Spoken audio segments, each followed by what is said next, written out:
Muy buenas tardes, que Dios les bendiga a todos. Vamos a comenzar esta capacitación. Bueno, es la segunda sesión que tenemos para la Escuela Bíblica de Verano. Lo corregí el otro día, queridos. La Escuela Bíblica de Verano. Y vamos a orar, por favor. Vamos a ponernos en las manos de Dios. Bendito Señor, te doy muchas gracias, Padre. Gracias por este tiempo en el que nos permites estar reunidos y estudiar tu palabra. Te bendigo, Señor, porque tú eres bueno, tú eres misericordioso, tú nos has dado la vida y más aún, Señor, has dado la vida de tu Hijo para que tengamos vida eterna. Te bendecimos, Señor, y te agradecemos.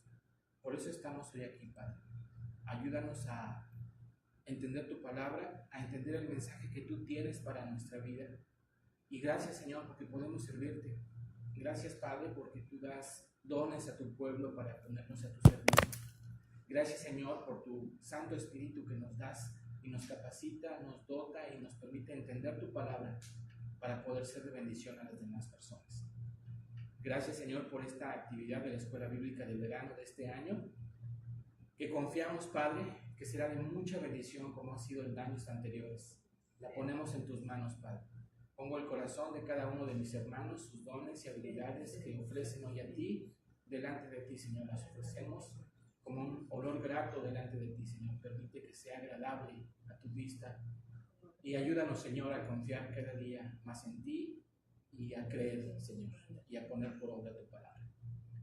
Guíanos, Señor, en el entendimiento de tu verdad en esta tarde. Bendito seas. En los méritos de nuestro Señor Jesús. Amén y amén.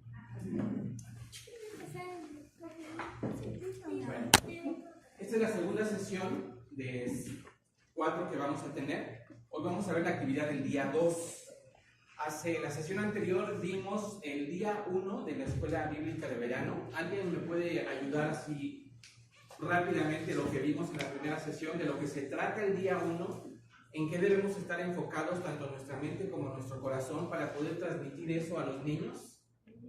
¿Alguien? ¿Dios qué? ¿O Jesús? Me cuida. Jesús me cuida. ¿Y cuál es el pasaje que estudiamos? Lucas 15, la oveja perdida, la oveja número 100, la descarriada. Y analizamos algunos pasajes, principalmente en Ezequiel capítulo. Vean sus apuntes. 34.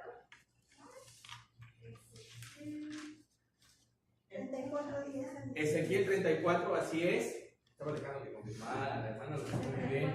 Ezequiel 34, que nos habla de los pastores, pero también nos habla de los tipos de ovejas. Y vimos algo ahí muy importante, que el Señor va a revisar a sus ovejas. Va a separar, va a hacer una distinción en sus ovejas, ¿sí? Del comportamiento que tengamos nosotros como creyentes. Y hablamos también que eso es lo que debemos de transmitirle a los niños, que confíen plenamente en que Jesús los cuida. Sí, todos tenemos habilidades, sí, todos tenemos capacidades, pero todo eso tiene que estar rendido delante de Dios para que Él pueda hacer su obra en nosotros. Está muy bien, es una escuela bíblica muy particular por el hecho de la actividad física. Vamos a ver una gran distinción. Ustedes van a ver niños que son físicamente muy hábiles, muy dotados, pero también van a tener niños que no. Es una escuela, es un tema muy, muy bonito, muy especial, de mucha oportunidad de compartirle tanto a unos como a otros, porque el Señor no hace acepción de personas, ¿sí? Y es a lo que se van a enfrentar en la vida. Vimos también la semana pasada que esta escuela bíblica de verano nos son las capacidades para el juego de la vida que vamos a ir obteniendo a lo largo de esta capacitación, que va a ser lo mismo que van a obtener los niños cada día, ¿sí? Alguien que se sepa de memoria ya el versículo lema de la Escuela Bíblica de Verano de este año, 2 de Pedro 1:3. La hermana Yasmin. Como todas las cosas que pertenecen a la vida y a la piedad nos han sido dadas mediante el conocimiento de aquel divino poder, mediante el conocimiento de aquel que nos llamó por su gloria y excelencia. Segunda de Pedro aplauso para la hermana. ¿Alguien más que ya se lo haya aprendido? A ver, Iris. Como todas las cosas que pertenecen a la vida Y a la piedad, pongan atención. nos han sido dadas por su divino poder mediante el conocimiento de aquel que nos llamó por su gloria y excelencia. Segunda de Pedro 1:3. A ver, todos juntos, vamos a decirla. Como todas las cosas que pertenecen a la vida y a la piedad nos han sido dadas por su divino poder mediante el conocimiento de aquel que nos llamó por su gloria y excelencia. Segunda de Pedro 1:3. Ese es el lema de la escuelita. ¿Qué quiere decir? Que mediante el conocimiento de su palabra, que fue parte de lo que vimos también en la primera sesión, vamos a ser dotados para todo lo que vamos a enfrentar en la vida. La escritura es el gran manual del fabricante y así lo debemos de ver nosotros y así lo deben de entender los niños. Todo el consejo de Dios está aquí. Todo lo que necesitamos para vivir está aquí. No hay ningún otro libro, ni de historia, ni de filosofía, ni de psicología, ni de consejería, que se pueda siquiera acercar o comparar con el conocimiento de Dios, que Él nos otorga y pone a nuestro alcance a través de su palabra. ¿Sí? Y el primer paso es tener una relación con Él a través de nuestro Señor Jesús y dejarnos cuidar, no ser una oveja rebelde, ¿sí? Dejarnos cuidar. Hoy vamos a ver el día 2. ¿Alguna pregunta hasta acá? Una observación muy buena que me hizo aquí del año pasado. Hagan conexión con su estación. Esto que el Señor ya te permitió ver, ¿cómo lo vas a bajar a los niños? Si tú te dejas cuidar en todos los aspectos de tu vida, como es el tema del día 1, Jesús me cuida, ¿cómo lo vas a transmitir a la hora de la cocina? ¿Cómo lo vas a transmitir a la hora de la recreación? ¿Cómo lo vamos a transmitir los maestros que vamos a estar frente a grupo? ¿Cómo lo va a transmitir Misiones? ¿Qué va a ser Misiones para ese día transmitirle a los niños que Jesús ¿qué? Nos cuida? Y Él es el buen pastor que da su vida por las ovejas. Yo quiero ser una oveja. Yo soy una oveja de ese buen pastor. Eso es lo que mi niño, cada uno de nuestros hijos, de nuestros niños en esta escuela de verano, debe de llevarse en su corazón. ¿Sí? No importa que no sea hábil con el balón, no importa lo malo que pueda llegar a ser, si hay arrepentimiento, el Señor abre sus brazos y recibe a todos en todo momento. Una señal de soberbia, y es uno de los rasgos, una de las características del hombre necio que aparece descrito a lo largo del libro de Proverbios, es que se siente tan malo, que el perdón no alcanza para él. Y es un rasgo de soberbia. Yo he hecho tantas cosas tan mal, he pecado tanto, he sido tan malo, que Dios no me lo va a poder perdonar. Ni Dios ni nadie. Ese es un rasgo de soberbia. Aparentemente es humildad, pero muy en el fondo del corazón es soberbia. ¿Por qué? Porque estás poniéndote encima de Dios. ¿Sí? Tu maldad está por encima de la capacidad de Dios para perdonar y amar. Y eso es imposible. Nadie puede estar por encima ni por afuera de Él. ¿Sí? Entonces, eso es lo que cada niño debe de llevarse en este día. El Señor va a recibirnos a todos si hay arrepentimiento en su corazón, si establecen una relación con Él y se dejan cuidar, si confían en Él. ¿Vale? Muy bien. Vamos a ver el día 2. El día 2, ¿tienen ahí su material? Sí. Día 2 dice, Jesús me da ¿qué? Esperanza. ¿Cuál es nuestra esperanza? ¿Qué es nuestra esperanza? En una palabra, nuestra máxima esperanza, ¿cuál es? La Biblia dice que La resurrección. La resurrección. Esa es nuestra esperanza, la resurrección. Jesús resucitó y así como Él resucitó, si nosotros creemos que Él murió por mí, me regala la vida eterna. Esto es la resurrección. Este es el gran fundamento de nuestra fe. Y realmente te sorprendería si vamos a cualquier congregación y hacemos una encuesta sobre quién realmente está plenamente convencido que en el día postrero resucitaremos a la venida de nuestro Señor Jesús. Te vas a sorprender la gran cantidad de personas que viven en la fe que dudan de esto. El apóstol Pablo, en la primera carta a los Tesalonicenses, capítulo 4, al final, dice claramente, cuando habla de la resurrección y al sonar de trompetas que el Señor regresará, claramente dice, con estas palabras, dense aliento unos a otros, con la esperanza de la resurrección. No importa lo que estés viviendo, no importa lo que estés padeciendo, no importa la tribulación, no importa la persecución, no importa que aparentemente los impíos estén ganando el partido, hablando en términos de jugar. No importa, la gloria venidera será mejor que todo. Entonces, en esta sesión es muy importante, muy, muy importante. No debe de haber ninguna duda en nuestro corazón de que en el día postrero mi Señor me resucitará. ¿Sí? Por sus méritos, no por los míos.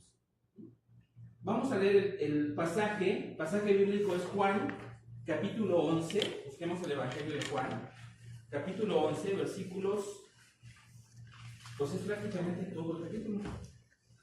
Juan, capítulo 11, del 1 al 44.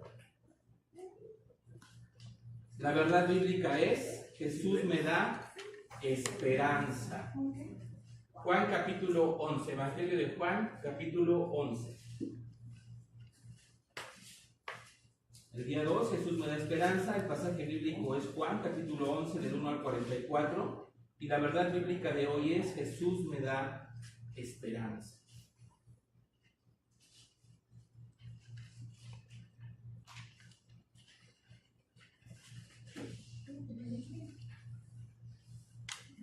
Ya vimos que esa esperanza, pues está hablando de la esperanza de la resurrección, y eso es lo que nuestros niños se deben de llevar en este día bien claro. Es un día muy especial en la escuela de verano para compartirle a los niños. Si alguien no sabe cómo compartirle, puede acudir los domingos a la 1 de la tarde en este mismo salón. Tenemos un curso de evangelismo bíblico y podemos tocar ahí en los puntos de cómo compartirle a los niños, que es igual que los adultos con algunos matices, pero es lo mismo. ¿Sí? Muy bien. Juan capítulo 11. Vamos a leer así como vamos. Empezamos con Abdi y así después la hermana, así como en una figurita. Y en algunos pasajes yo les voy a pedir que se detengan para explicar, ¿sí? Porque es un capítulo grande, bueno, es un tema. ¿Puedes empezar, Abdi, por favor? Estaba entonces enfermo uno llamado Lázaro de Betania, la aldea de María y de Marta, su hermana. María, cuyo hermano Lázaro estaba enfermo, fue la que ungió al Señor con perfume y le enjugó los pies con sus cabellos.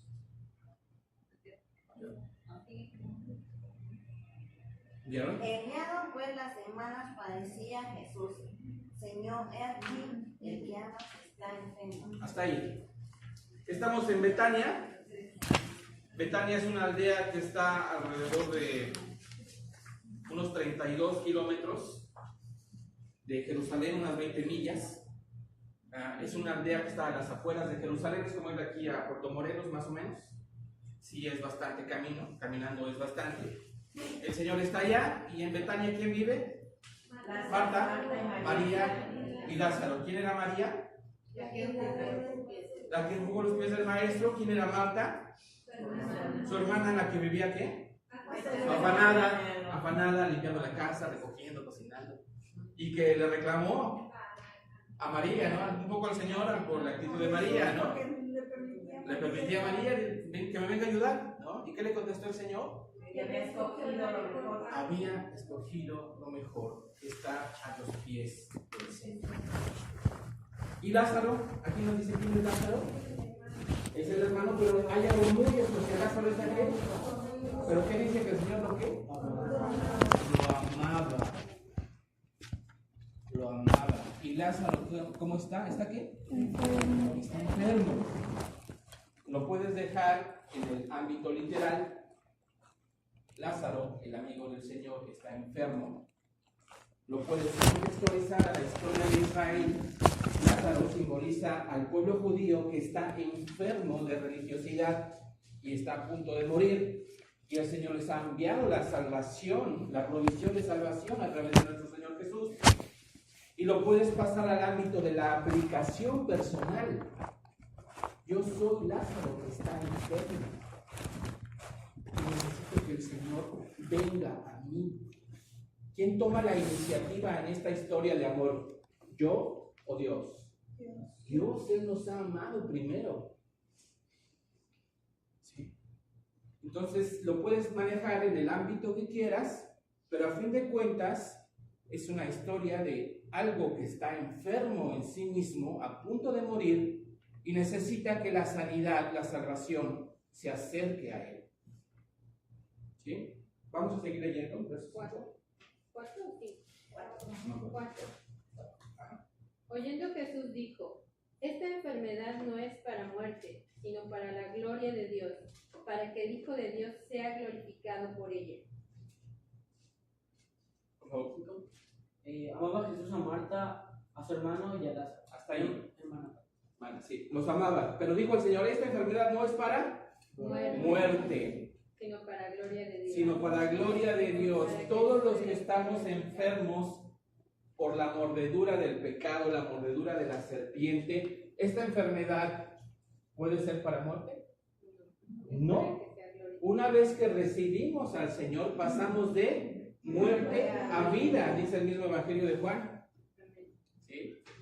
Y también dice en Apocalipsis que a todos los que le recibieron han pasado de muerte a vida, y que la segunda, los que han tomado parte, Apocalipsis 20, todos los que han tomado parte en la primera resurrección, la segunda muerte, que es la física, no tendrá potestad en ellos. Aquí, en este cuerpo, pasamos de muerte a vida, la primera resurrección, cuando creemos en el Señor. De esta manera, la segunda muerte, que es la muerte física, porque todos aquellos que no crean en el Señor, espiritualmente van a estar vivos o muertos. Muertos. Pero nosotros, ¿la muerte física va a tener potestad? No, porque el Señor venció a la muerte. Como Él vivió sin pecado, la muerte no lo pudo retener, y Él nos regala a nosotros la vida eterna. Esta enfermedad de Lázaro, esta enfermedad que nosotros tenemos de muerte, ¿para qué es? Para vida eterna, para glorificar a Dios. Que tu vida, así es, haz de cuenta que es nuestro testimonio. Cuando compartimos nuestro testimonio y hablamos de cómo éramos, cómo vivíamos en pecado, cómo éramos antes de llegar al Señor, estábamos muertos. Y compartimos cómo pasamos de muerte a vida. ¿Y qué hacemos al compartir así, al testificar? ¿A quién glorificamos? A Dios. Lo mismo que el Señor les está diciendo de Lázaro. Esta enfermedad no es para muerte. El que sigue, por favor. El 6. Sí. Cuando oyó pues que estaba enfermo, se quedó 2 días más en el lugar donde estaba. ¿Y dónde estaba?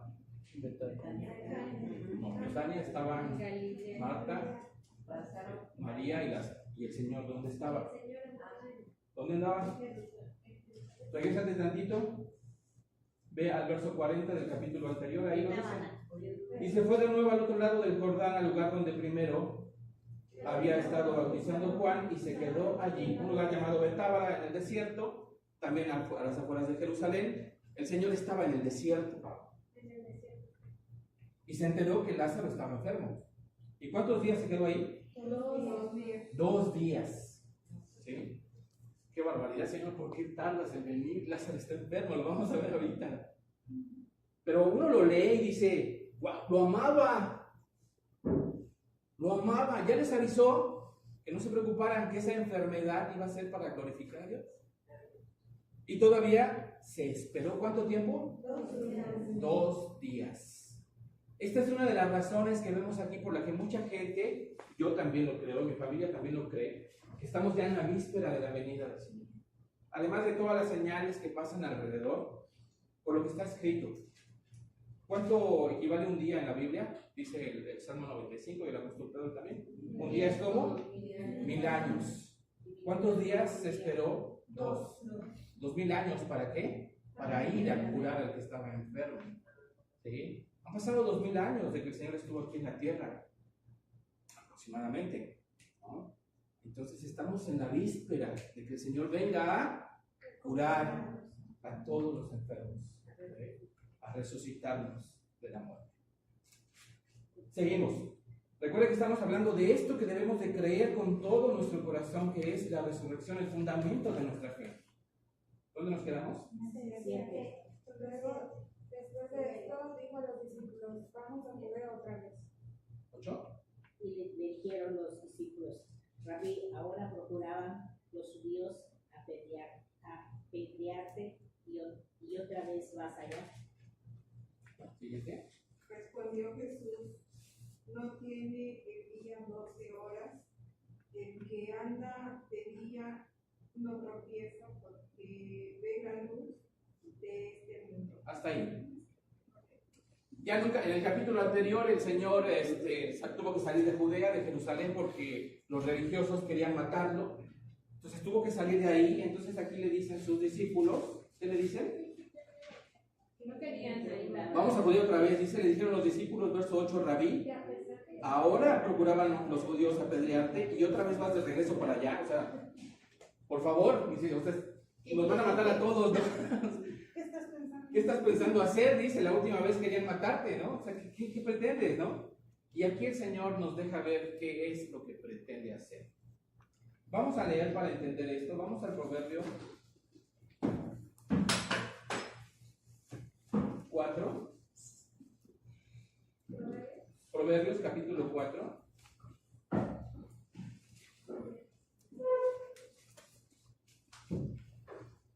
Versículos 18 y 19.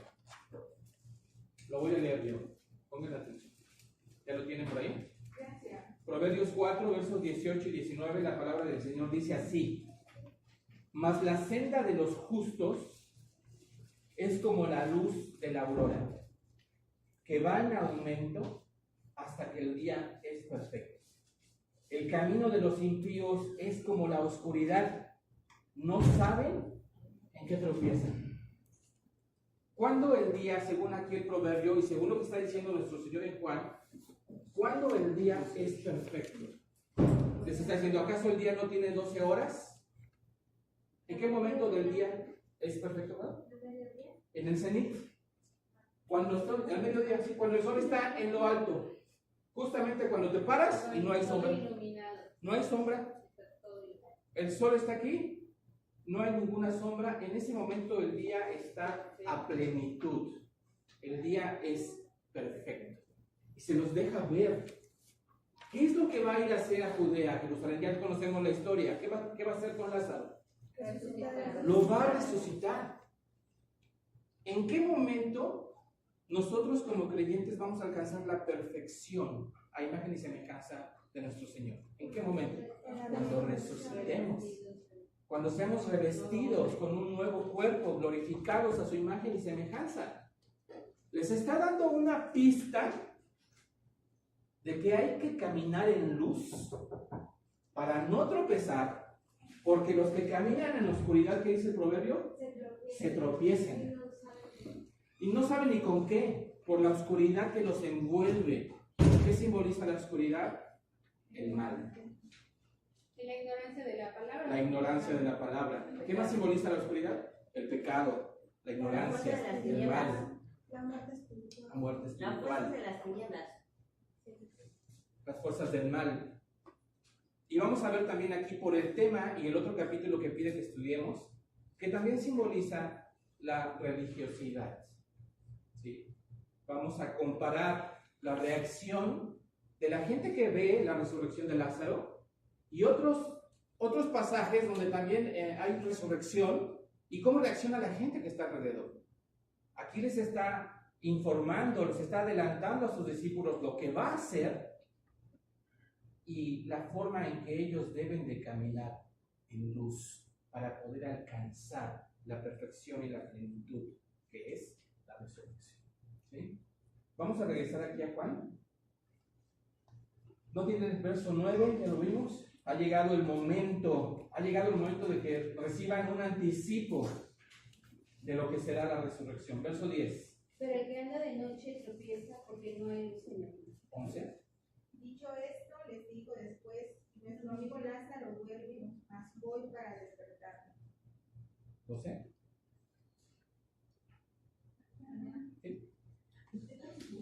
Dijeron entonces sus discípulos, Señor, si duermes, sanará. Pero Jesús decía esto de la muerte de Lázaro, y ellos pensaron que hablaba de reposar del sueño. Entonces Jesús les dijo claramente, Lázaro ha muerto. Y me alegro por vosotros de no haber estado ahí, para que veáis, mas vamos a él. Dijo entonces Tomás, llamado Dídimo, a sus condiscípulos, vamos también nosotros para que muramos con él. Hasta ahí. El Señor claramente les está diciendo que ya murió. Pero está usando un eufemismo, una forma delicada de decirlo, eso significa eufemismo, que es muy usada en la Escritura para referirse a la muerte, que es que dormimos. ¿Sí? Y a pesar de que es muy claro el Señor, los discípulos no entienden. Como en muchos otros pasajes, y a ti les va a dar un chocolate doble al que me diga un ejemplo ahorita.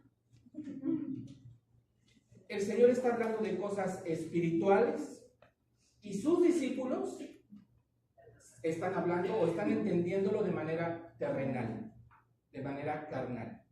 Entonces el Señor, misericordioso como es con todos nosotros, les dice claramente a sus discípulos, Lázaro ha muerto. Y me alegro por ustedes, para que puedan ver la plenitud del día, como les acaba de anunciar. ¿Quién recuerda otro pasaje en el que el Señor le está hablando a sus discípulos o a la gente de cuestiones espirituales y la gente o los discípulos están entendiendo de manera natural, terrenal? Nicodemo, muy buen ejemplo. El nuevo nacimiento. Así es. Y había tal cantidad de conocimiento en Nicodemo, pero no tenía el Espíritu de Dios. La salvación no se le había revelado. Creía que era rabí. Rabí, las señales que tú haces, queremos que eres profeta. O sea, solamente Dios, alguien que Dios está con él puede hacer eso. Pero le faltaba ese paso de fe, de creer que era la salvación, el Hijo de Dios, con toda la potestad, para que entonces cayera la venda de sus ojos y pudiera interpretar espiritualmente toda la ley que conocía, todos los mandamientos que conocía, el espíritu del mandamiento. Porque esto es espiritual. Hay cuestiones que hacemos con nuestras manos, de hecho la fe es muy activa, pero el fondo es espiritual. El Señor siempre nos muestra, como dice Pablo en 1 Corintios 15, primero lo terrenal, lo que es natural, y después lo espiritual. La mujer samaritana. Otro ejemplo. La mujer samaritana. La mujer samaritana, en Juan, ¿qué capítulo? 4. Juan capítulo 4, con la mujer samaritana, el Señor ya le está hablando de agua viva, ya le está hablando de su palabra, de Él mismo, y ella sigue hablando del agua del pozo. Dice, oye, yo quiero de esa agua, Señor. ¿Con qué la vas a sacar? Dice, si yo soy la que tiene el cántaro. El Señor había trascendido lo natural, estaba en lo espiritual. La mujer del pozo, la mujer samaritana, seguía en lo natural. ¿Cuál? La levadura de los fariseos. La levadura de los fariseos, así es también, que les tiene que aclarar, ¿sí? Que le está hablando de las doctrinas de los fariseos, de las enseñanzas de los fariseos, del pecado de los fariseos. Los tiene que aclarar a sus discípulos. Sí, porque dicen, no trajimos pan. No trajimos pan, ¿y cómo le vamos a hacer, Señor? Seguramente habla del pan. Así es, está hablando del pan que no trajimos, dicen sus discípulos entre ellos. Otro, son muy importantes que los podamos ver. ¿Por qué? Porque en la resurrección te puedes quedar en lo natural o realmente puedes darle el valor espiritual que tiene. Puedes tomarlo como así, es un dato que está en la Biblia, o realmente espiritualmente tu vida puede estar reforzada y recargada por ese conocimiento espiritual de la resurrección. ¿Otro ejemplo? ¿Involucrado Tomás también? La resurrección. Si yo no veo, no creo. no tanto ese, porque ese ya le están hablando. Hay otro de Tomás que está involucrado cuando dice voy a prepararles moradas y que le dice Señor, muéstranos a dónde ir, no sabemos. Ah, que le ¿Sí? dice al Padre, Juan 14. Es Juan 14, ¿sí? Que el Señor dice voy a ir a prepararles moradas y Tomás dice, pero ¿cómo? Muéstranos dónde vamos a ir, no sabemos a dónde. O sea, el Señor ya lleva hablándoles un tiempo de las moradas espirituales y Tomás sigue como nosotros, así igual. Noqueados que no entendemos, Señor, ¿no? Es muy importante que le demos el valor que tiene a la resurrección, ¿sí? Muy importante. Vamos a seguir. Si no nos va a dar tiempo, ¿no? Avísenme de la hora porque... Vino pues Jesús y halló que hacía ya 4 días de que Lázaro estaba en el sepulcro. Betania estaba cerca de Jerusalén, como a 5 estadios. Muchos de los judíos habían venido a Marta y a María para consolarles por su hermana. Entonces Marta, cuando oyó que venía, salió a encontrarles, pero María quedó en casa. Hasta ahí. Corrijo el dato, perdón, hace rato les dije de Betania. Betania está a 3 kilómetros de Jerusalén. Lo que está a 30 kilómetros es el lugar donde estaba nuestro Señor Jesús. ¿Okay? Betábara, donde estaba el Señor en el desierto, está a 30 kilómetros de Jerusalén. Y Betania está a 3 kilómetros de Jerusalén. Esos 15 estadios que dice equivalen a 3 kilómetros. ¿Vale? Correccionado.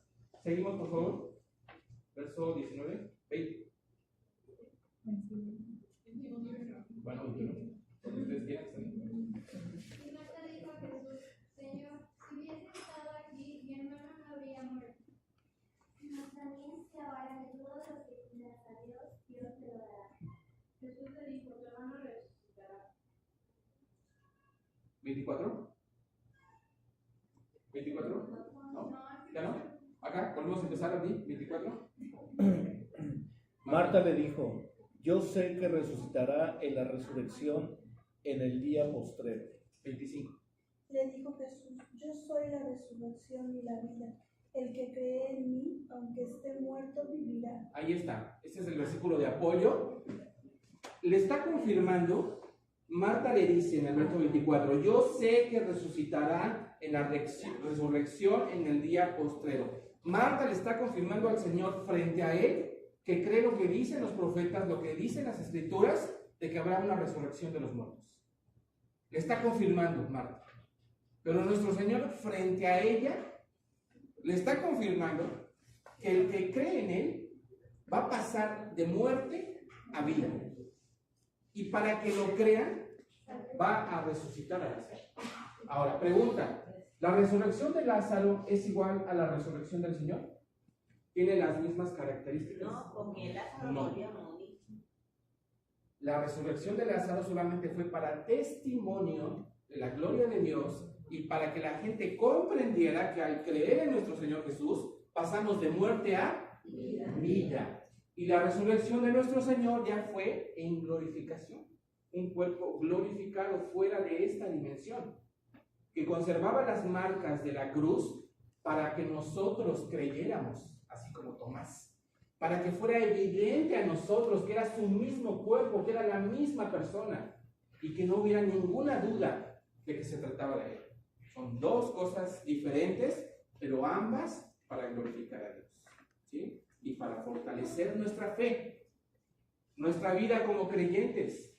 El nuevo nacimiento es pasar de muerte a vida. La primera resurrección. Quien no ha experimentado un nuevo nacimiento en su corazón, no se sienta mal.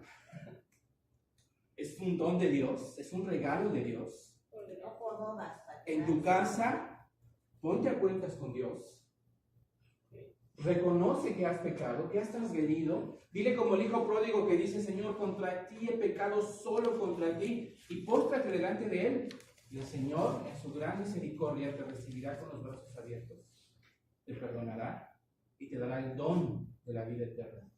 El Espíritu morará en ti, en tu corazón, para convencerte de pecado, de justicia y de juicio. Entonces tendrás conciencia de tu actuar, el bien y el mal. Vas a discernir y vas a decidir, guiado por el Espíritu de Dios, por lo bueno. Porque cuando estamos lejos de Dios, en nuestra carnalidad, decidimos por lo bueno o por lo malo. Por la carne. Generalmente decidimos a nuestro propio deleite, nuestra propia justificación, y decidimos lo que nos gusta, lo que nos conviene, lo que quiero, mi deleite, mi entendimiento, Lo que a ¿sí? nuestro parecer Mi está opinión. El hombre sabio y el hombre necio, lo vamos a ver ahora. Vamos a seguir. Me dicen ahora, por favor. 5:39. Sigamos, por favor, verso 26. Yo lo leo. Verso 26. Y todo aquel que vive y cree en mí no morirá eternamente. Está diciendo. 27. ¿Crees esto? ¿Crees esto? Le dijo, sí, Señor, yo he creído que tú eres el Cristo, el Hijo de Dios, que has venido al mundo. Ahí está, una confesión de fe. Sí, Señor, lo creo. ¿Sí? Una vez que lo crees para ti, lo puedes testificar y lo puedes compartir. ¿Cómo le vas a hablar a los niños de la resurrección? Si tú no crees en ella. Si no tienes la certeza en tu corazón que resucitarás en el día posterior. ¿Sí? ¿Sigue? 28. Habiendo dicho esto, fue y llamó a María, su hermana, diciéndole en secreto: Maestro está aquí, el maestro está aquí y te llama. Ella cuando lo oyó se levantó deprisa y vino a él. Jesús todavía no había entrado en la aldea, sino que estaba en el lugar donde Marta la había encontrado. Entonces los judíos que estaban en casa con ella la consolaban. Cuando vieron que María se había levantado de prisa y había salido, la siguieron diciendo, ve al sepulcro a llorar allí. Va al sepulcro, sí. María, cuando llegó a donde estaba Jesús, al verle, se postró a sus pies, diciéndole: Señor, si hubieras estado aquí, no habría muerto mi hermano. 33. Jesús entonces, al verla llorando, y a los judíos que la acompañaban también llorando, se estremeció en espíritu y se conmovió. 34. Y dijo, ¿dónde lo pusisteis? Le dijeron, Señor, ven y ven. 35. Jesús lloró. Jesús lloró. El versículo más. ¿Por qué lloró? ¿Ya les había dicho que esa muerte era para glorificar? No le creían, por ahí va. Al final, en el verso 45, 46, no lo lean ahorita hasta que lleguemos. Vamos a enterarnos por qué Jesús lloró. ¿Sí? Verso 36. Dijeron entonces los judíos, mirad cómo le amaba. Y algunos de ellos dijeron, ¿no podía este que abrió los ojos al ciego haber hecho también que Lázaro no muriera? Ahí están los primeros. Jesús, profundamente conmovido otra vez, vino al sepulcro. Era una cueva y tenía una piedra puesta encima. Dijo Jesús: quitad la piedra. Marta, la hermana del que había muerto, le dijo: Señor, viene ya porque es de 4 días. Jesús le dijo, ¿no te he dicho que si crees verás la gloria de Dios? Entonces quitaron la piedra de donde había sido puesto el muerto, y Jesús, alzando los ojos a lo alto, dijo, Padre, gracias te doy por haberme oído. 42. Yo sabía que siempre me oyes, pero le dijo, ¿Lo dije? Le dije por causa de la multitud que está alrededor, para que crean que tú me has enviado. Y habiendo dicho eso, clamó a gran voz: Lázaro, ven afuera. Cualquier parte se ve atadas las manos y los pies con vendas, y el rostro envuelto en un sudario. Jesús le dijo, desatadle y dejadle ir. Hasta ahí. Yo voy a leer lo que sigue. Pongan atención. Ya vimos la resurrección. Le llamó, le obedeció. El muerto le obedeció. Se levantó, salió y él dijo, déjenlo ir. Pero antes de todo esto, el Señor lloró. Este gran testimonio del poder de Dios y de que el Espíritu de Dios estaba en él, ¿sí?, no fue suficiente. Y el Señor ya sabía que no iba a ser suficiente. Por eso lloró antes. Porque ya lo sabía. A él no le podemos ocultar nada. Absolutamente nada. Él sabe la veracidad de nuestro testimonio. Él sabe si realmente creemos o no creemos. Él sabe si yo hoy aquí soy un farsante que nada más me aprendí esto de memoria o si realmente es el motivo de mi vida que está en mi corazón. Él lo sabe. Nadie, absolutamente nadie, le puede engañar. Verso 45, pon atención a lo que pasa acá. Entonces, muchos de los judíos que habían venido para acompañar a María y vieron lo que hizo Jesús, creyeron en él. ¿Quiénes fueron los primeros que creyeron en nuestro Señor Jesús como su Señor y Salvador? Judíos. Jerusalén, Judá, sus discípulos, judíos. Alrededor, se cree algunos estudiosos por los documentos y los historiadores, la población que había en Jerusalén, en Judea, que alrededor de entre 10,000 y 15,000 judíos fueron los primeros creyentes en Jesús. Discípulos, los 70, los seguidores, eran judíos, ¿sí? Y en ellos están estos que acaban de decir. ¿Qué dice? Creyeron en él. Oye, los dos ancianos que cuando lo presentaron en el templo que eran bebé. Así es. Simeón. Eran Simeón y no, era de la tribu de...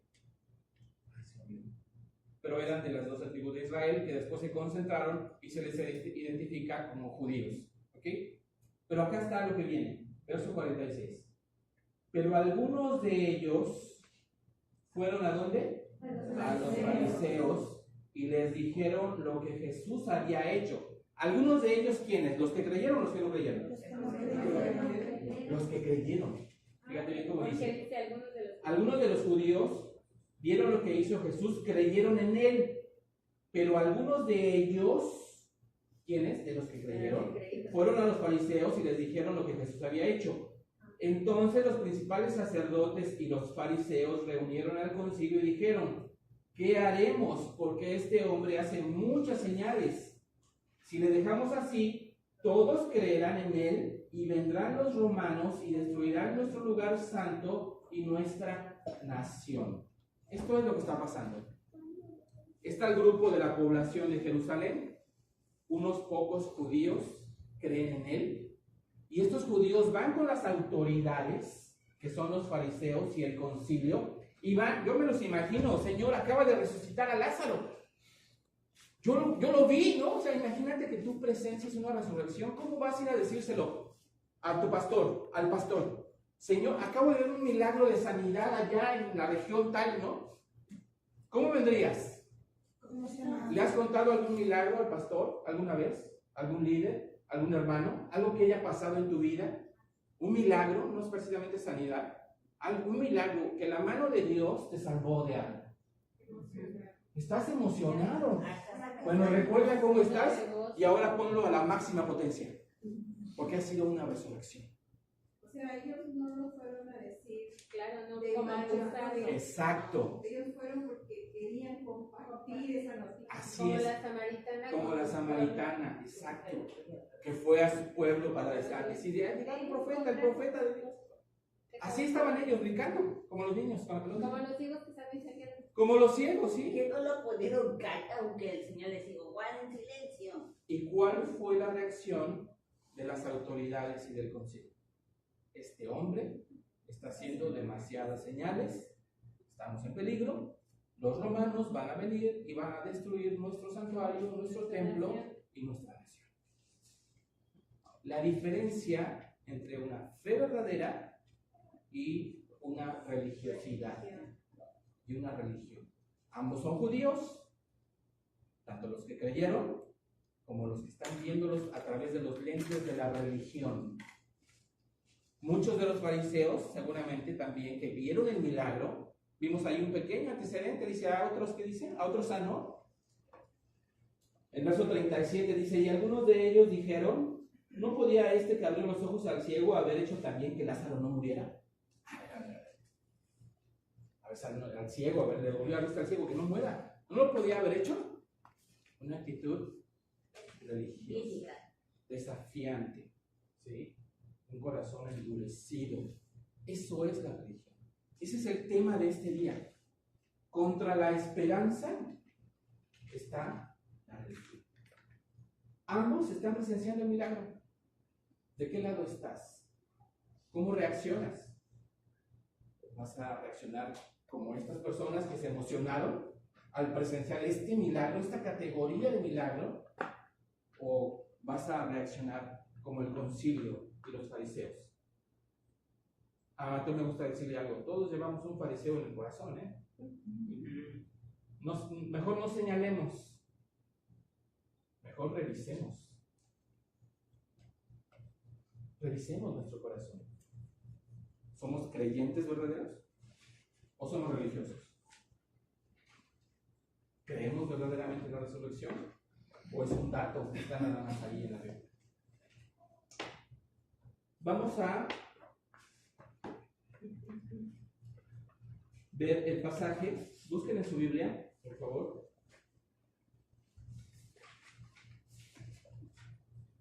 Si hay preguntas, con toda confianza, ¿eh?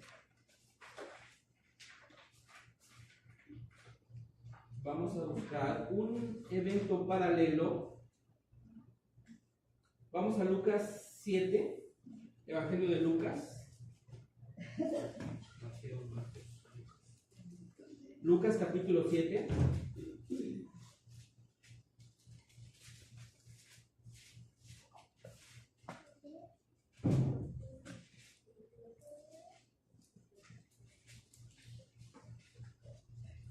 Lucas 7, verso 11.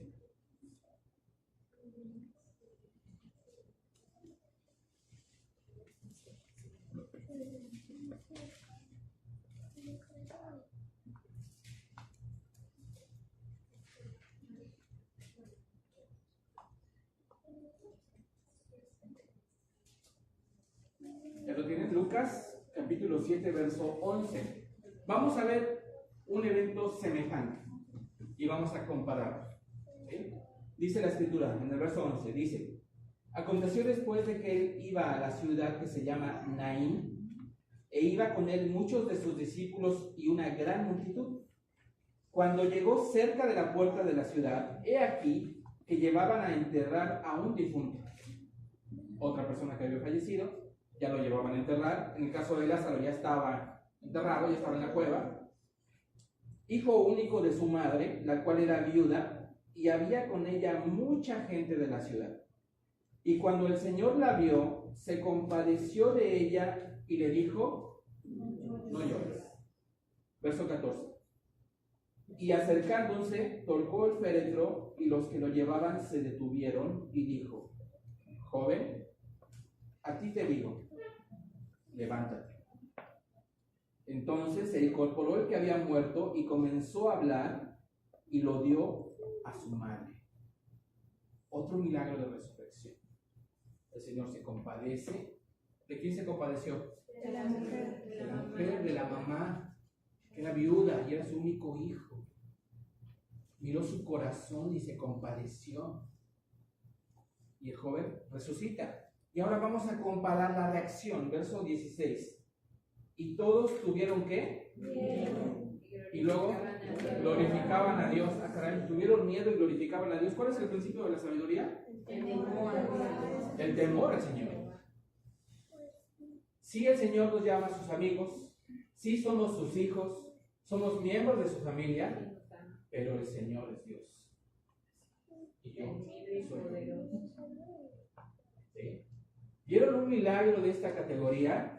Y que dijeron, todos tuvieron miedo y glorificaban a Dios diciendo: un gran profeta se ha levantado entre nosotros y Dios ha visitado a su pueblo.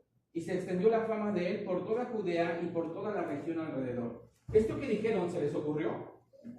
No, lo dicen los profetas. Isaías. Conocían las escrituras. Estamos hablando de una región al norte de Jerusalén, cercana a Galilea, una aldea donde conocían del Dios de Israel. Había judíos, había también de otras mezclas que se habían hecho ahí, pero principalmente eran judíos los que vivían ahí, de la región de Galilea. Entonces, ¿ven la diferencia de la reacción? ¿Cómo reaccionaron los religiosos?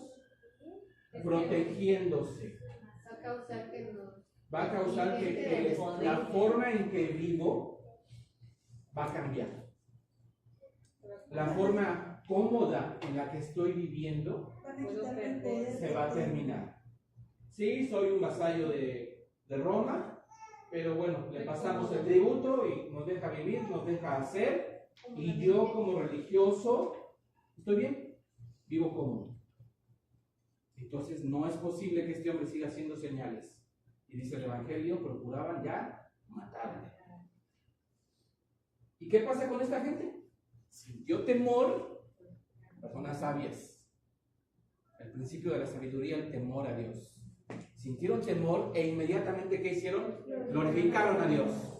Identificaron que este es el profeta del que hablan las Escrituras, que habla de Deuteronomio, que habla el profeta Isaías y todos los demás. Dios ha visitado a su pueblo, Galilea de los gentiles, pueblo que estaba en gran luz, en gran tinieblas, gran luz lo visitó. ¿Sí? ¿De qué lado vas a estar? Sí. Otra vez alguien me dijo que temor es temor y que te tenía miedo, pero no es miedo. ¿Qué palabra podría yo usar? Que es el temor, pero no es miedo, ¿sí? A Dios. No es temor cuando es diferente a Dios.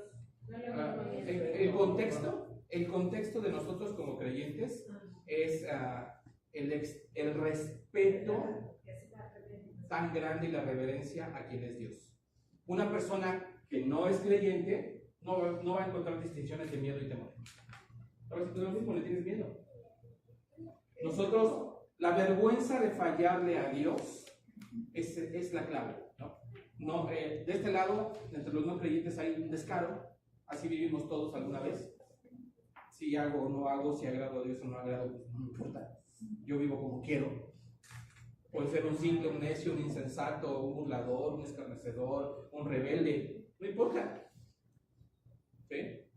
¿Le tengo miedo o yo le tenía miedo a mi mamá, por ejemplo, ¿no? Pero no distinguen las cosas espirituales de lo natural. De este lado nosotros, pues sí sabemos la distinción. O sea, no es un miedo, es nuestro Padre Celestial, pero a nuestro Padre pues le tenemos temor, respeto. Hay que agradarle con nuestra vida, hay que cumplir su palabra, hay que vivir en santidad, ¿no? O ya no, creemos y dejamos de vivir en santidad. ¿Seguimos viviendo de la misma manera? No. Claro que no. Más que nada no es el temor tanto a él, sino el temor a fallarle a él.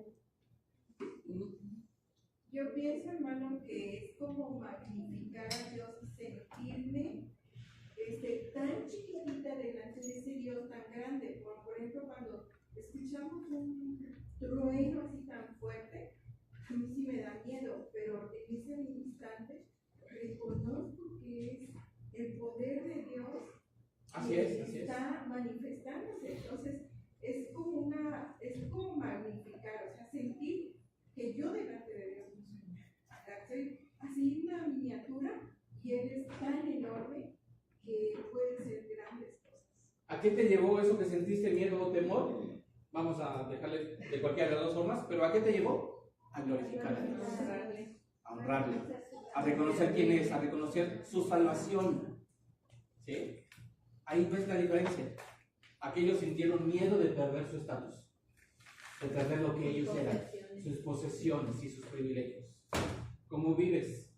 ¿Como creyente o como religioso? A veces cuando leemos los evangelios es muy fácil decir a esos fariseos, esos judíos, mira, por eso les fue como les fue. Y es muy fácil señalar y decir a ellos. Es más fácil hacer esto cuando realmente el Señor está dejando eso por escrito para bendición nuestra, para que nosotros aprendamos de eso y veamos que todos podemos ser como Nicodemo, todos somos como Tomás, todos somos como el concilio, todos hemos pecado. No hay uno bueno, no hay uno que busque a Dios por naturaleza. Es nuestra naturaleza caída, por eso necesitamos ser revestidos de la justicia de Dios. Por nosotros mismos no es natural, nuestra inclinación es al mal. Pero el Señor nos ha dotado de la conciencia para discernir lo malo de lo bueno, hacerle caso a la conciencia, saber que hemos fallado delante de Dios, arrepentirnos y reconocer que Jesús murió por mí. La paga del pecado es la muerte. Él murió por mí. Por eso soy revestido de su justicia. Y por eso el Señor me llama hijo y mi Señor me llama amigo. Pero sigo siendo un siervo. Sigo siendo un esclavo por amor. Al menos yo así lo veo. ¿Sí? Este ejemplo es muy bueno, pero aquí estamos también en un contexto de judíos, Galilea, gente que conocía las escrituras. ¿Ok? Vimos las dos reacciones religiosas. La reacción, perdón, de un creyente verdadero, de los creyentes, y de los religiosos en el concilio. Vamos a ver un ejemplo más de cómo reacciona una mente completamente alejada de lo que son las escrituras. Vamos al libro de los Hechos.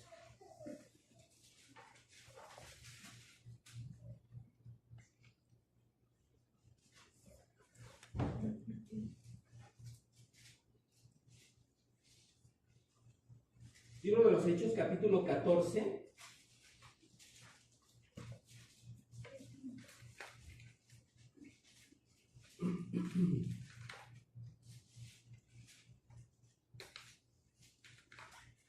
Versículo 8.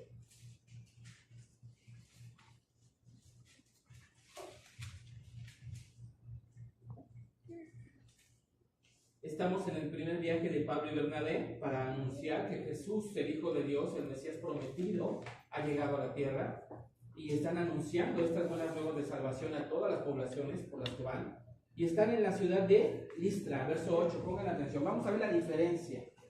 Verso 8 dice: y cierto hombre de Listra estaba sentado, imposibilitado de los pies, cojo de nacimiento, que jamás había andado. Este oyó hablar a Pablo. Qué privilegio, ¿no? Este oyó hablar a Pablo, el cual, fijando en él sus ojos y viendo que tenía fe para ser sanado, dijo a gran voz: levántate derecho sobre tus pies. Y él saltó y anduvo.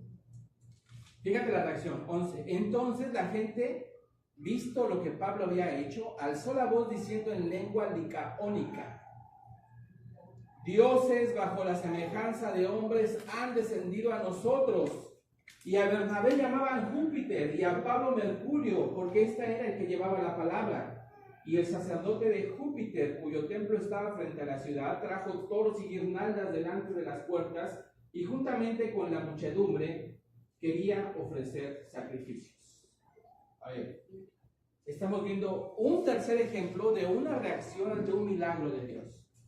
Primer ejemplo, un contexto hebreo, un contexto judío del pueblo de Dios. Nuestro Señor resucita a Lázaro. Hay quienes creen en Él, sinceramente, pero hay otros dentro de los mismos que saben y conocen que tienen una reacción religiosa. ¿Sí? Dicen: está haciendo demasiadas señales, nuestro estatus se va a perder. ¿Sí? Tenemos que matarlo. Segundo ejemplo, cuando el Señor resucita al hijo de la viuda de Naín, igual, un contexto de gente que sabe de la Escritura. ¿Cuál fue la reacción? Temieron a Dios, le glorificaron y reconocieron a Jesús como el profeta que habría venido. ¿Sale? Las profecías se han cumplido. Pero estos dos ejemplos son en un contexto de gente que conoce las Escrituras, que tiene de cierta medida un contacto con la palabra de Dios, que sabe. ¿Sí? Y este último ejemplo es un contexto completamente pagano. No conocían al único Dios verdadero. No había ni profecías, ni escritura, ni señales, ni nada. ¿Cómo reaccionó esa mente? Una mente completamente pagana, griega. ¿Cómo reaccionó? Dioses a semejanza de hombres han descendido con nosotros, vamos a matarles un toro, ofrecerles un holocausto, nos levantaron. Aquí están los dioses. Los dioses están con nosotros. ¿Ves la diferencia? ¿Sí podemos ver la diferencia de los tres eventos? Es muy importante que los tengamos en cuenta. ¿Por qué? ¿Por qué creen que sea importante ver en un contexto de conocimiento de las Escrituras y en un contexto, los dos casos que pueden pasar, y en un contexto completamente pagano, lo que ocurrió? ¿Por qué creen que sea importante? El mensaje es el mismo Dios. En los otros dos casos hubo resurrección, aquí está viendo una sanidad. Son milagros. ¿Por qué estas reacciones tan dispares? Porque no creyeron en Jesús, ellos creían en lo que ellos creían, sus propios dioses. Así es. El mensaje que Pablo realmente estaban dando, ¿Fue escuchado? estaban cegados sus ojos. Así es. Sus oídos, No escucharon el mensaje Decía Pablo que sabe de quién hablar. Se fueron por la vista, hubo un milagro, no cambió nada dentro de mí, no recibí el mensaje y de acuerdo a mi contexto, a como yo soy, a como yo creo, lo acomodo y sigue siendo algo dentro de mi conocimiento, de lo que yo soy, de lo que yo creo. A pesar de que venga de Dios, el milagro lo hizo Dios, utilizó a Pablo en el nombre de Jesucristo. Pero no pasó nada en mí, no hubo reconocimiento ni nada delante de ese milagro que Dios hizo. Así somos muchos también de nosotros. Nos quedamos, perdón por la palabra, en nuestras paganidades. Ahí está Dios, está su palabra, están sus enviados, está la salvación. Y nosotros seguimos metidos en nuestro pensamiento, en las cosas que nosotros creemos que son ciertas, que son verdad, y nos comportamos como el hombre rebelde o el necio del libro de Proverbios. Pase lo que pasa en nuestro alrededor. Ya no estamos hablando de religiosidad, ya no estamos hablando de creyentes verdaderos. Estamos hablando de una rebeldía y de una necedad en nuestro corazón ante lo que Dios hace a nuestro alrededor. En este día 2 de la Escuela Bíblica de Verano, es muy importante que nosotros afiancemos primero en nosotros la creencia, la esperanza cierta, vívida, verdadera de la resurrección, con el gran testimonio que dejó nuestro Señor Jesús al resucitar él mismo. ¿Sí? Esa es la mayor evidencia.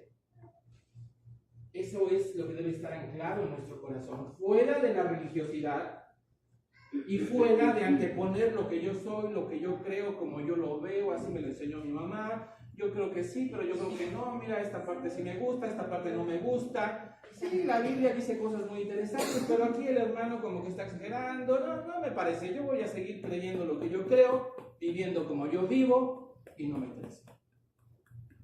Como la gente de Listra. Tienes tus propios dioses, tus propios altares, tus propios mandamientos, tus propias instrucciones, y estás faltando al primero, segundo y tercer mandamiento. ¿Cuál es el primero? Primer mandamiento: amar al Señor tu Dios por sobre todas las cosas.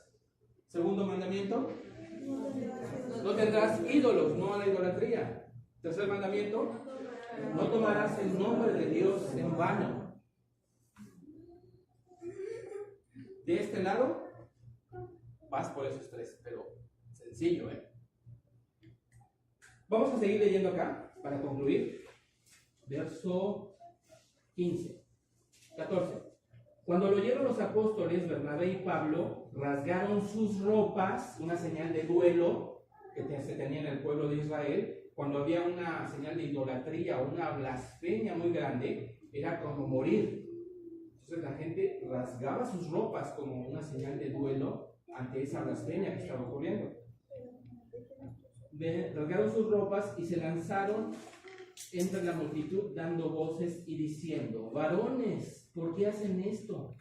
Nosotros también somos hombres semejantes a ustedes, que les anunciamos que de estas vanidades, de lo que ustedes creen, de su religión, de su propio conocimiento, de estas vanidades, os convirtáis al Dios vivo que hizo el cielo y la tierra, el mar y todo lo que en ellos hay. En las edades pasadas, Él ha dejado a todas las gentes andar en sus propios caminos. Si bien no se dejó a sí mismo sin testimonio, haciendo bien, dándonos lluvias del cielo y tiempos fructíferos, llenando de sustento y de alegría nuestros corazones. Esto que estamos leyendo es equivalente a Romanos 1. Está hablando del mismo tema. 18. Y diciendo estas cosas, difícilmente lograron impedir que la multitud les ofreciese sacrificio. ¿Qué vemos acá? Que Pablo y Bernabé les están diciendo que es el momento que se salgan de este mundo pagano en el que viven y se acerquen al único Dios vivo. Pero que no te quedes aquí a la mitad, en la religiosidad, sino que realmente llegues al extremo de la fe verdadera, la fe en la resurrección. Vamos a leer, busquen en su Biblia por favor. Vamos a regresar a Juan 11. ¿Juan 11? ¿Dónde estábamos? El Evangelio de Juan.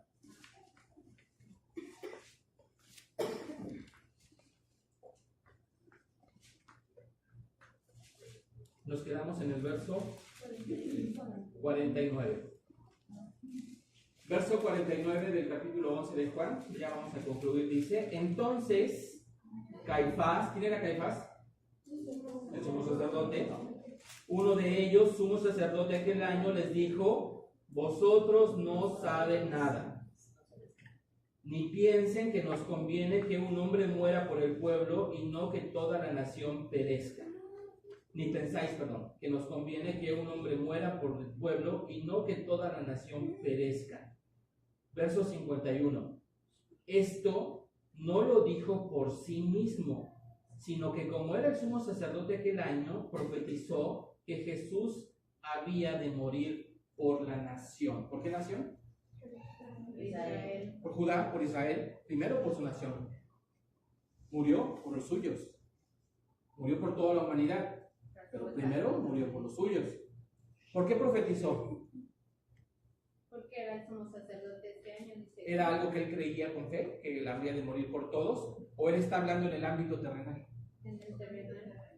Él está hablando en el ámbito terrenal. Es mejor que este hombre muera, que Roma vea que nosotros, a los que dicen que son reyes y que un reino celestial y demás, lo vamos a aniquilar, que nosotros estamos con Roma. Es mejor que él muera y no que toda la nación perezca. Pero el evangelista le está diciendo no. O sea, Caifás está hablando en lo terrenal, pero Dios puso en su boca esas palabras porque era el sumo sacerdote y está hablando en el ámbito espiritual. Porque a fin de cuentas es verdad. Y Caifás de cuenta se dio, porque realmente nuestro Señor Jesús murió por su nación y por todos nosotros. Amén. Uno por todos. Es justo por los injustos. Y él lo dijo, pero no por creer, sino para testimonio a nosotros, que quedó en el Evangelio de Juan. Para que veamos que Dios tiene control de todo, de las palabras que salen de tu boca, de todo el aire, de las criaturas, todo lo controla Él. Es un plan perfecto de salvación para la humanidad.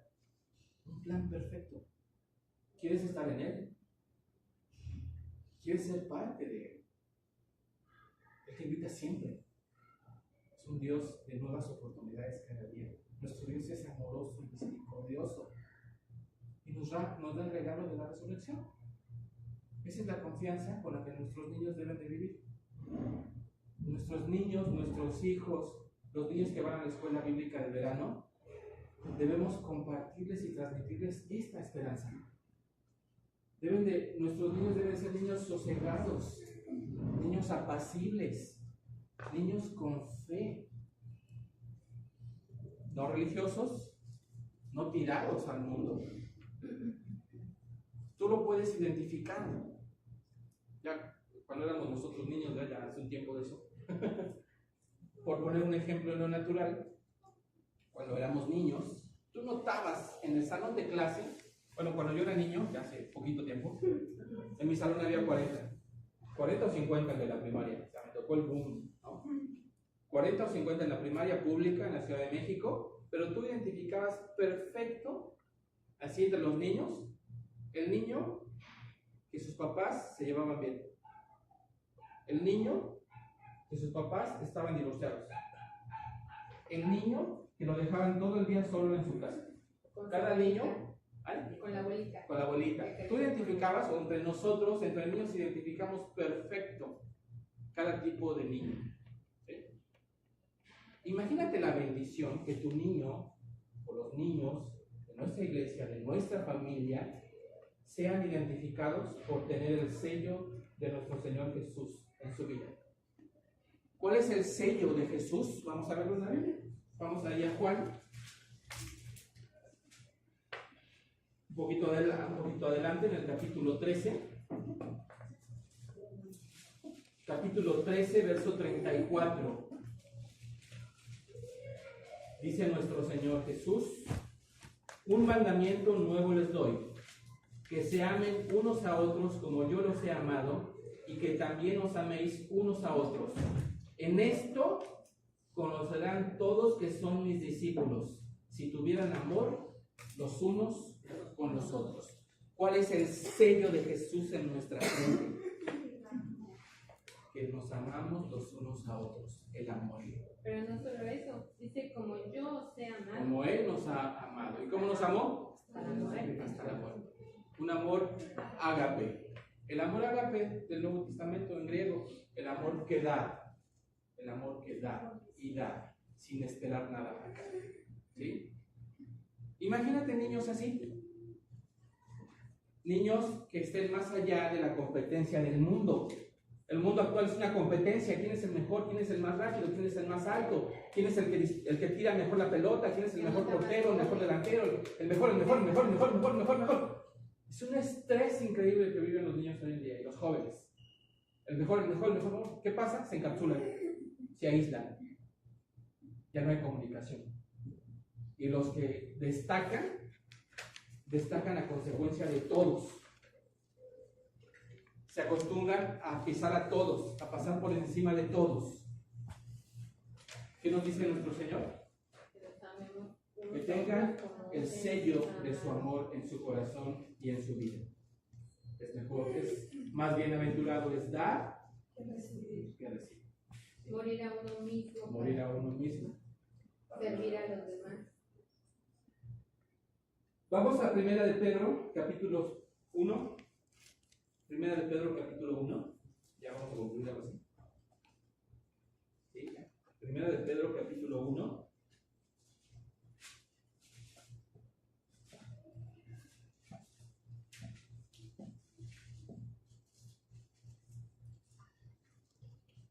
Versos 3 al 9, y aquí el apóstol Pedro, inspirado por el Espíritu de Dios, pues nos hace un resumen de esto que estamos hablando. Y el pasaje se titula, si tu Biblia tiene subtítulos, Esperanza Viva.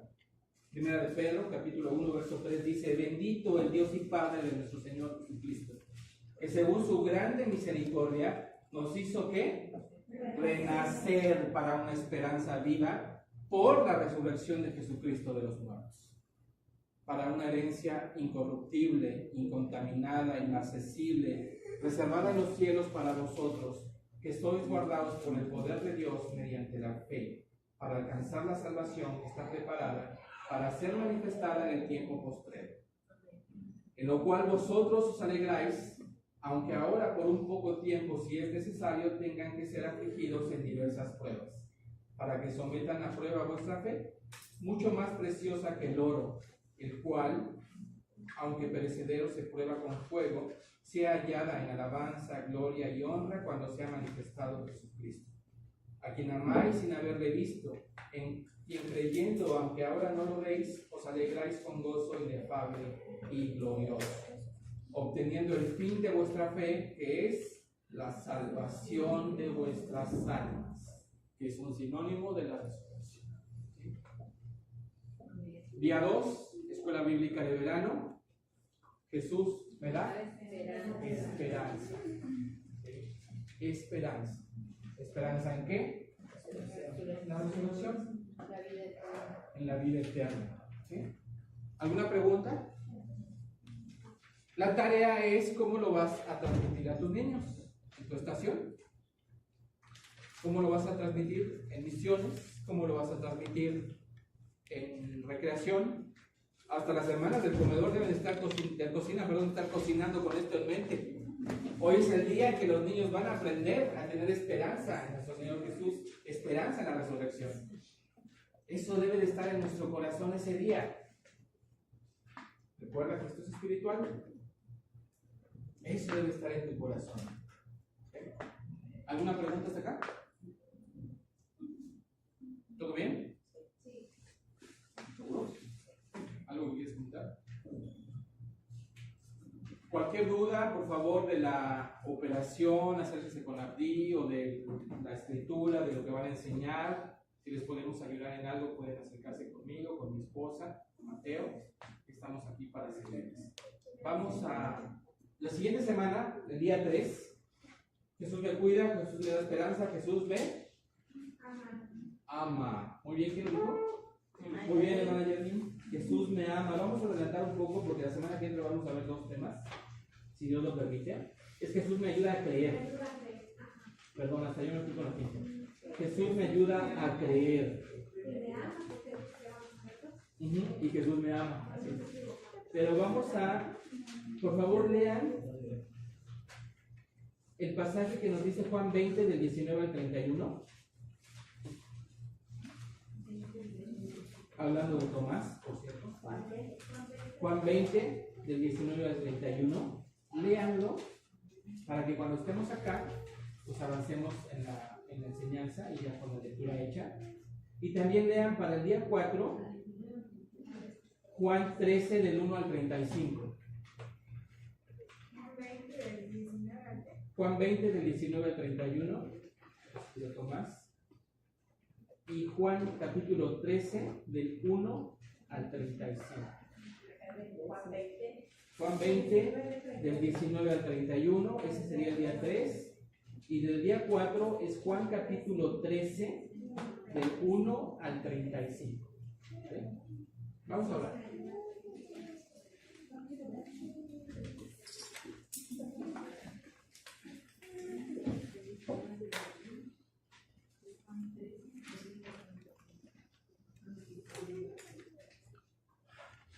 Bendito Padre, te damos muchas gracias por este día. Gracias, Señor, por tu palabra profética más segura, que no se marchita como la hierba del campo, Señor, sino que permanece para siempre. Amén. Gracias, Señor, porque tú la has dejado para nuestra bendición, para nuestra guianza. Ayúdanos, Señor, a confiar en ella, a confiar en ti, a ponerla por obra. Ponemos todo en tus manos, Señor. Ayúdanos a prepararnos, ayúdanos a estudiar, ayúdanos a orar, a meditar en tu palabra, Señor, para que esta escuela bíblica de verano sea para bendición de todos, Señor, de todos los que participamos, los niños, los adultos, que todos hallen bendición, consuelo, Señor, bálsamo de Galad, de tu palabra, Señor, de tu Espíritu. Te bendigo por la vida de mis hermanos, por cada una de las personas que estamos hoy acá. Gracias, Señor, porque nos has permitido prepararnos el día de hoy para servirte y glorificarte. Gracias, Padre, bendito seas. También oramos porque tú vayas disponiendo los corazones y vayas disponiendo todos los recursos en toda esta organización de esta escuela bíblica de verano. Te pedimos y oramos por la hermana Rosy, por su familia, por Andy, Adriana, por Samaí, por Adlaí, Señor, por sus hijos. Fortalécelos, Señor, guíalos. Gracias por la bendición que han sido para nuestra vida desde que los conocemos, Señor. Este servicio que están ofreciendo a ti, Señor, lo hacen con gozo, con alegría en su corazón. Gracias, Señor, por sus vidas. Bendícelos, fructifícalos, fructifica la obra de sus manos. Prospéralos, Señor, así como prospera su alma. Gracias, Padre, bendito seas. En el nombre y por los méritos de nuestro Señor Jesús. Amén. Amén. Amén. Bueno, pues muchas gracias.